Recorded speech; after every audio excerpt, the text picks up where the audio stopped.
Est-ce qu'à la fin de cette année, chacun de nous pouvons dire, oui, j'ai été une lumière, je me suis levé, j'ai brillé dans les ténèbres, j'ai changé d'attitude. Mes comportements sont empreints d'amour, de bonté, de miséricorde, d'honnêteté, d'intégrité, de vérité en toutes choses. Est-ce qu'à la fin de cette année 2025, nous pouvons dire cela?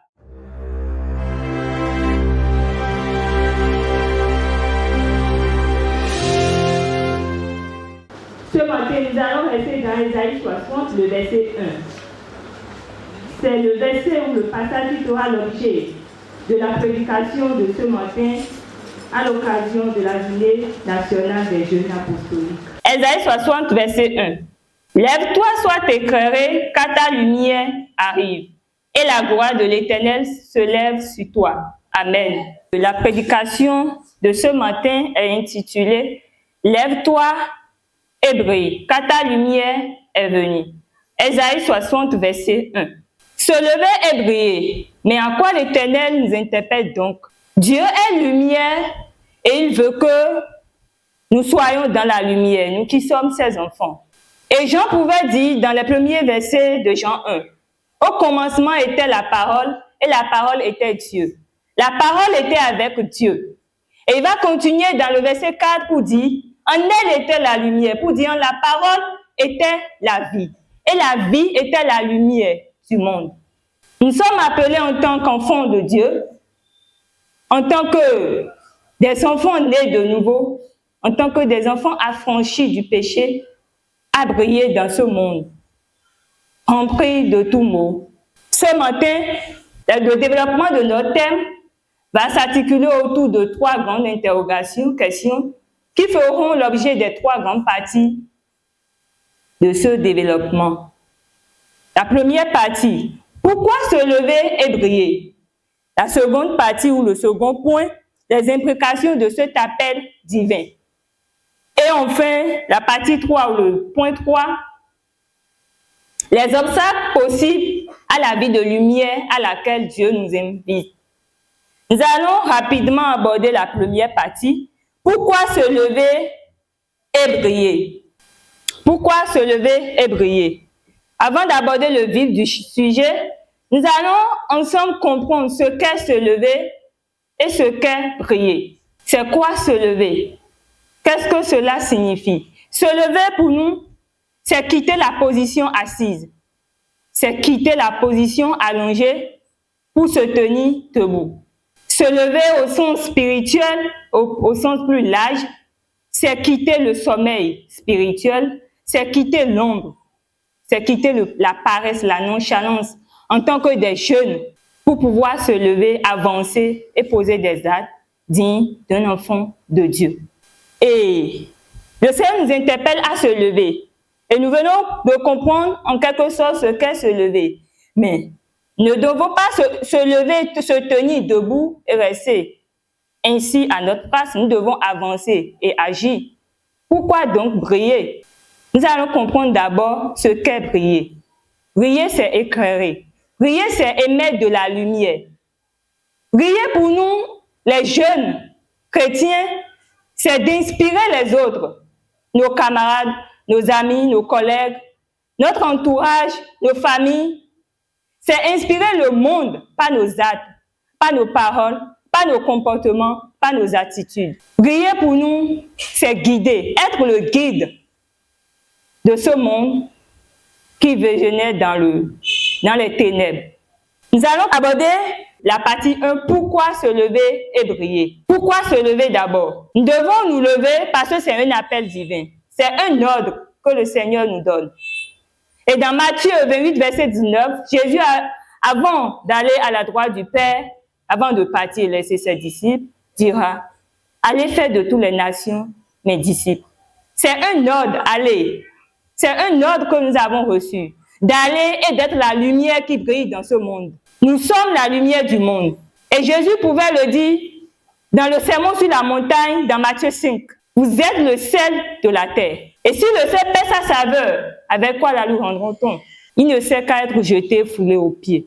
Et il va continuer pour dire, vous êtes la lumière du monde. On n'allume pas une lampe pour le mettre sous le boisseau, mais plutôt sur le chandelier, afin qu'il éclaire là où il a été mis. Nous sommes cette lumière Et le pourquoi nous devons nous lever, c'est parce que c'est un ordre.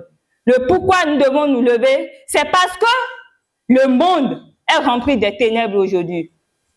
Le pourquoi nous devons nous lever, c'est parce que nous devons prendre conscience de la situation que vivent nos églises, de la situation, de l'état du monde dans lequel nous sommes. La parole de Dieu dit, nous sommes dans le monde, mais nous ne sommes pas du monde. Nous sommes mis à part, mais nous ne sommes pas du monde. Et nous devons répondre à cet appel en tant que jeunes apostoliques ce matin à pouvoir se lever. Et si nous comprenons le pourquoi nous devons nous lever, si nous reconnaissons que c'est un ordre que Jésus-Christ nous a donné, pourquoi alors briller? Nous devons briller parce que la parole de Dieu dit, nous sommes la lumière du monde. Nous devons briller pour faire chasser au loin les ténèbres. Nous devons briller pour apporter la paix là où il y a le trouble. Nous devons briller pour apporter l'espoir, la joie, là où il y a la peur et le mal. Nous devons briller en tant que jeunes étudiants, jeunes professionnels, jeunes entrepreneurs, pour faire régner la justice là où il y a l'injustice. C'est ce à quoi le Seigneur nous interpelle en tant que jeunes chrétiens, filles comme garçons, ce matin. Jeune homme comme jeune fille. Que le Seigneur nous y aide. Nous allons rapidement aborder la seconde partie, les implications de cet appel divin. De quel appel? Se lever et briller. Se lever et briller, qu'est-ce que cela implique pour nous en tant que jeunes du CUA, en tant que jeunes apostoliques du Bénin? Se lever et briller, nous allons ensemble découvrir 3 implications de cet appel divin. En un premier point, se lever et briller implique de vivre différemment des autres. Nous sommes appelés à vivre, à se démarquer de la foule en tant que des jeunes affranchis. Et Paul pouvait dire, nous sommes une sacerdoce royale, une nation sainte, un peuple acquis. Jésus-Christ nous a acquis. Nous sommes un peuple acquis. Nous sommes une nation sainte. Nous ne devons pas nous mêler à ce monde. Nous ne devons pas participer aux œuvres ténébreuses de ce monde. Mais nous sommes appelés à nous démarquer de la foule, à marquer la différence et être cette lumière ou cette solution à ce monde qui tâtonne parce que le monde est dans les ténèbres. Et le Seigneur m'invite ce matin à pouvoir s'engager et répondre vaillamment à cet appel comme un héros, une héroïne du Seigneur. Jésus-Christ a été bon envers tous sur terre. Il a été miséricordieux. Jésus-Christ a été amour, oui. Et c'est ce qu'il veut que nous soyons dans ce monde. Que nous reflétons son image. Que nous nous aimons les uns les autres comme Christ nous a aimés. Jusqu'à même donner notre vie, comme Jean pouvait le dire. Jésus-Christ nous appelle ce matin à nous démarquer de la foule. Nous allons aborder la seconde implication de se lever et briller. Qu'est-ce que cela implique? Cela implique d'être la lumière des autres. Et comment, en tant que jeunes aujourd'hui, nous pouvons être la lumière des autres? Comment nous pouvons éclairer le monde autour de nous, dans notre quartier, dans nos lieux d'éducation, dans nos lieux de travail, dans nos entreprises, en tant qu'entrepreneurs, en tant que professionnels dans nos lieux de travail et en tant qu'étudiants? Comment nous pouvons éclairer le monde? Comment nous pouvons être réellement la lumière du monde? Être la lumière du monde, cela implique de nous engager en tant que jeunes avec ce zèle et avec cette force que Dieu nous a donnée, avec cette puissance que nous avons reçue, la puissance du Saint-Esprit, pour pouvoir parler de Christ à nos amis. Être la lumière du monde, être la lumière des autres, cela implique pour nous de pouvoir répondre aux différents, aux maux que souffre le monde actuellement. C'est de pouvoir encourager, de pouvoir fortifier celui qui est dans la détresse. C'est de pouvoir prier nos genoux dans nos chambres, avoir notre chambre haute, prier le Seigneur qui touche les âmes, ceux qui sont esclaves du péché. Être la lumière des autres, c'est pouvoir prier nos genoux, aller devant le Seigneur. Seigneur, sauve les âmes, touche les cœurs, délivre ceux qui sont liés. Par tout lien de péché, c'est pouvoir consoler, être la lumière du monde des autres. Comment, en tant que jeune étudiant, tu peux être la lumière de tes camarades dans tes amphis, dans tes salles de cours, dans ton école? En tant que jeune professionnel, comment peux-tu éclairer les autres dans ton lieu de travail?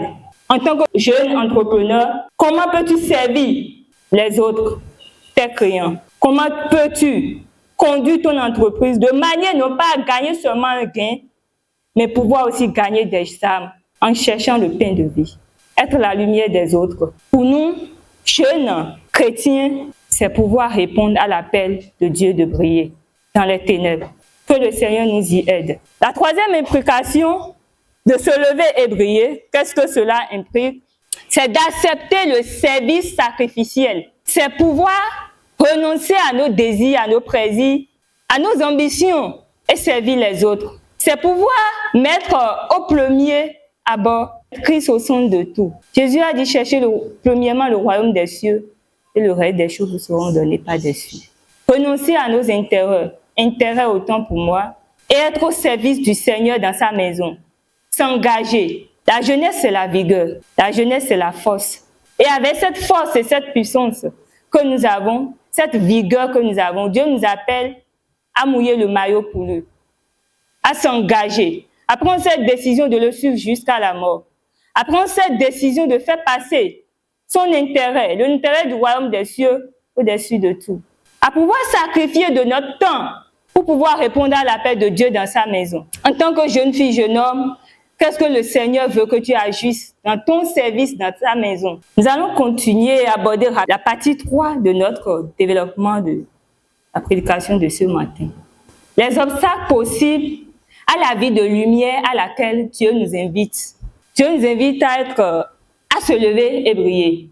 Oui, nous devons nous lever. Oui, nous devons briller. Mais certes, il y a des obstacles sur le chemin.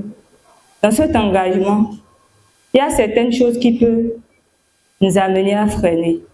Il y a certaines choses dans nos vies qui peuvent constituer un obstacle, un frein à la vie, à la véritable vie de lumière à laquelle Dieu s'invite et nous appelle ce matin.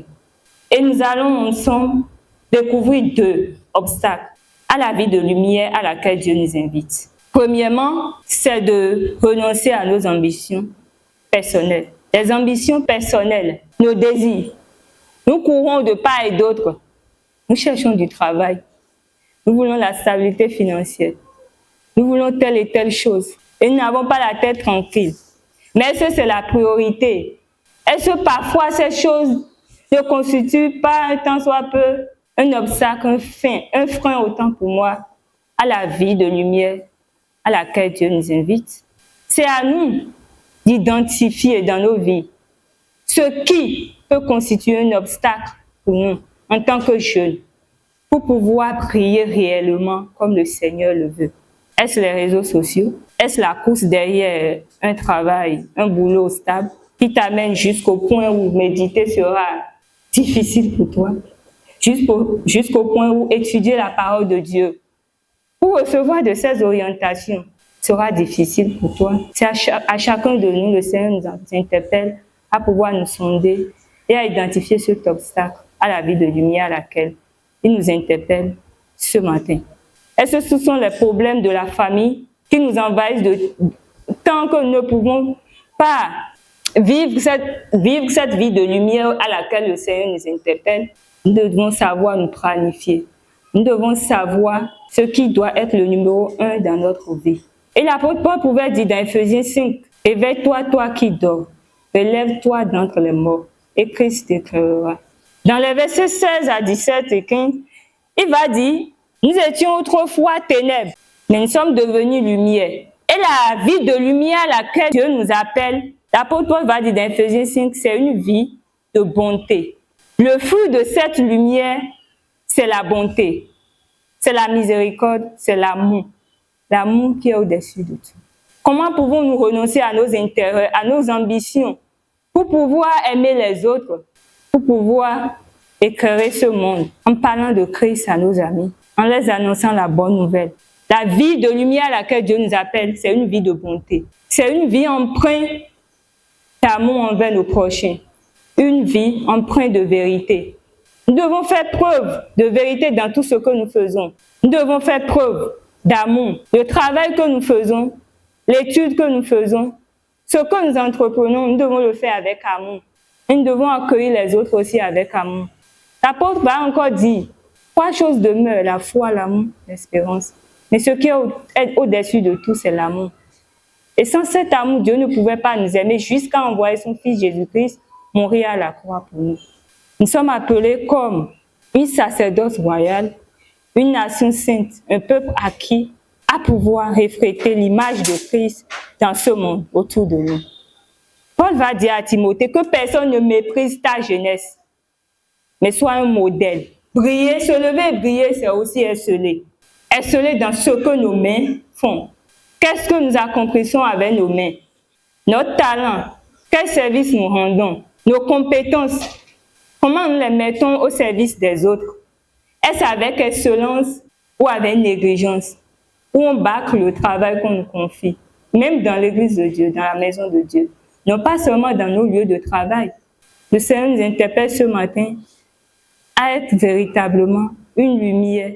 Il est temps que nous quittons l'ombre. Il est temps que la jeunesse apostolique, et particulièrement la jeunesse du CUA, quitte le sommet spirituel afin de se lever, se tenir debout, avancer et agir. Il est temps que toi et moi, nous nous levons et que nous nous engageons pour l'œuvre de Dieu. Il est temps que toi et moi, nous nous levons pour accomplir les merveilles de Dieu. Oui, il est temps que nous nous levons pour être zélés pour l'œuvre du Seigneur. Quel est cet engagement que tu veux prendre ce matin à l'occasion de cette journée nationale des jeunes?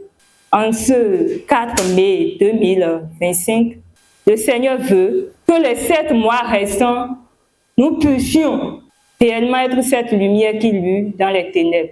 Est-ce qu'à la fin de cette année, chacun de nous, nous pouvons dire, oui, j'ai été une lumière, je me suis levé, j'ai brillé dans les ténèbres, j'ai changé d'attitude, mes comportements sont empreints d'amour, de bonté, de miséricorde, d'honnêteté, d'intégrité, de vérité en toutes choses.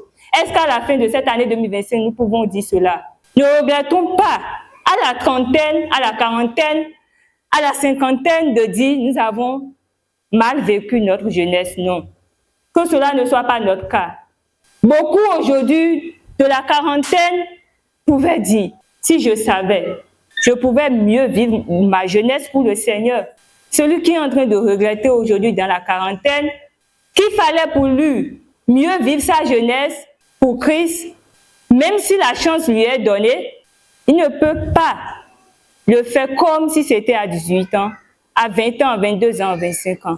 Ce ne serait plus avec cette même force. Nous ne devons pas nous cacher en tant que lumière du monde. Que le Seigneur nous y aide. Le monde attend avec un ardent désir la révélation des fils de Dieu. Le monde soupire. Les gens ont soif de connaître Christ. Et nous sommes appelés à ne pas nous taire. Paul a dit quoi?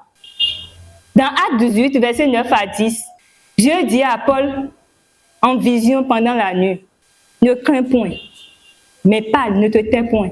Je suis avec toi. Dans le verset 10, il va dire, je suis avec toi. Ne te tais point parce que j'ai un peuple nombreux dans ce pays. Paul était à Corinthe en ce moment. Et dans la vision, dans la nuit, Dieu lui a dit, tu dois parler.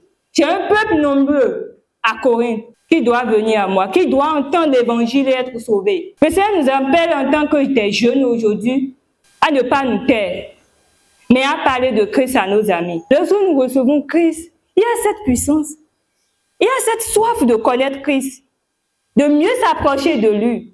Mais est-ce que c'est ce même zèle, ce même dévouement que nous avons encore aujourd'hui? Examinons-nous, revoyons notre engagement à servir le Seigneur et le Seigneur nous aidera. Est-ce que ce matin tu veux répondre à cet appel, se lever et prier? Est-ce que tu veux quitter ta position assise et se lever? Est-ce que tu veux mettre ta main dans la main de Jésus et recevoir de cette puissance à nouveau et s'engager à nouveau pour le servir? Prier, c'est aussi vivre une vie de sanctification. C'est se garder pur. Oui, aujourd'hui on se dit se garder, vivre une vie de sanctification.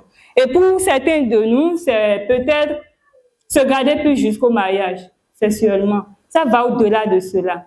Lorsque nous reconnaissons qui nous sommes, notre identité, à quel point nous avons été sauvés, se garder pur, vivre une vie de sanctification va au-delà de se garder sexuellement du péché, de la fornication ou autre chose. C'est de se garder aussi pur à travers nos paroles, nos pensées. Rien n'est caché devant Dieu.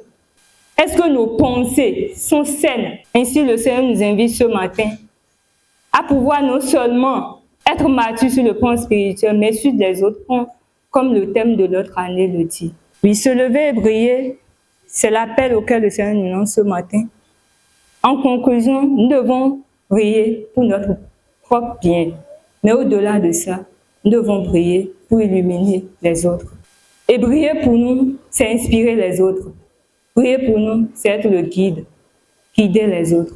Levons-nous et brillons. Que le Seigneur nous aide et qu'il nous accompagne. Béni soit la parole de l'Éternel. Amen.